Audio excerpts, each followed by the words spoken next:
Na Tvoja ta tajna večera, dnes, Sine Boží,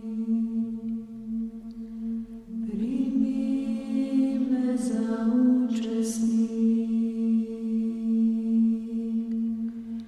zašto nema da ja otkrijam tajnata na Tvoji tajne prijatelji.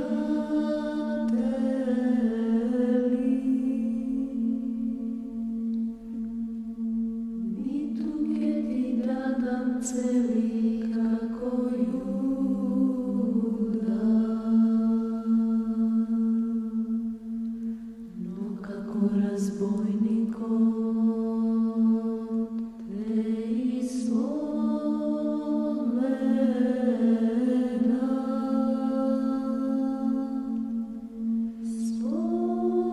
Spomni si za mene, Gospodi, Tvo carstvo